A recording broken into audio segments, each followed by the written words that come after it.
છોટાઉદેપુર જિલ્લામાં નવનિર્માણ પામેલ રોડનું સાંસદ જશુભાઈ રાઠવા અને ધારાસભ્ય જયંતિભાઈ રાઠવાના હસ્તે ખાતમુહૂર્ત કરાયું. તાજેતરમાં પડેલા કમોસમી વરસાદ બાદ મુખ્યમંત્રી ભૂપેન્દ્રભાઈ પટેલે શહેર ગ્રામ્ય તેમજ હાઈવે પરના ખરાબ થઈ ગયેલા રોડ રસ્તા રિપેરિંગની કામગીરી તાકીદે પૂર્ણ કરવા સૂચના આપી હતી. ત્યારે સ્ટેટ માર્ગ અને મકાન વિભાગ હસ્તકના ક્ષતિગ્રસ્ત માર્ગોમાં મોડાસર ક્વાંટ રોડ પર 42 કિલોમીટર અને જેતપુર પાવી ચલામલી રોડ પર 12 કિલોમીટરનો માર્ગ 7 મીટર પહોળો હતો.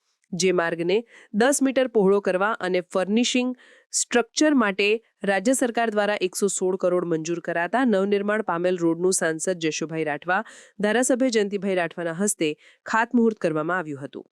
ખાતમુહૂર્ત પ્રસંગે પૂર્વ સાંસદ ગીતાબેન રાઠવા, જિલ્લા ભાજપા પ્રમુખ ઉમેશ રાઠવા, પૂર્વ જિલ્લા ભાજપા પ્રમુખ ઉપેન્દ્ર રાઠવા સહિત સંબંધિત વિભાગના અધિકારીઓ સહિત મોટી સંખ્યામાં લોકો ઉપસ્થિત રહ્યા હતા.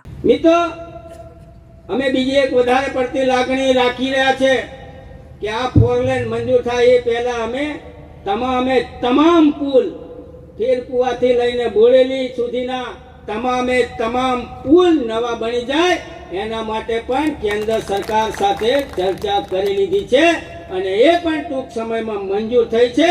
એટલે અમારી ચિંતા કરવા વાળી સરકાર, ભૂપેન્દ્રભાઈ પટેલની સરકાર અને નરેન્દ્રભાઈ મોદીની સાહેબની સરકાર કટિબદ્ધ છે. એ છોટાઉદેપુરના લોકોની ચિંતા કરી રહ્યા છે.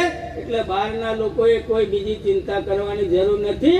અમારા માટે તો અમારો મસીહા નરેન્દ્રભાઈ મોદી સાહેબ છે. મિત્રો મોદી સાહેબ છોટાઉદેપુર જિલ્લાના જેતપુર પાવી તાલુકાના વિસ્તારના લોકો માટે ખુશીની લહેર છે. પટેલની સરકારની આગેવાની હેઠળ આ વિસ્તારના જે જેતપુરથી ચલામલી રોડ અને મોડાસર ચોકડીથી લઈને કવાંટ સુધીનો રોડ જે છે એ 116 કરોડ જેટલી માતબર રકમ મંજૂર કરવામાં આવી અને એનું કામગીરી ટૂંક સમયમાં એટલે કે 1 અઠવાડિયામાં ચાલુ થવાની છે. ત્યારે એનું આજે ભૂમિપૂજન કરવામાં આવ્યું અને આ ભૂમિપૂજન પ્રસંગે આ વિસ્તારના સન્માનિત ધારાસભ્ય જયંતિભાઈ રાઠવા, જિલ્લા ભાજપના પ્રમુખ ઉમેશભાઈ રાઠવા, પૂર્વ સાંસદ આદરણીય ગીતાબેન, અમારા પૂર્વ પ્રમુખ શ્રી ઉપેન્દ્રભાઈ રાઠવા ઉપસ્થિત રહી અને આને પૂજા વિધિ સાથે ભૂમિપૂજન કરવામાં આવ્યું. સમાચારની અવનવી અપડેટ જોતા રહો નિખરતા ગુજરાત ન્યૂઝ સાથે. નિખરતા ગુજરાત ન્યૂઝને લાઇક, શેર, સબસ્ક્રાઇબ કરો અને બેલ આઇકન દબાવીને સમાચારની ઝડપી માહિતી મેળવો.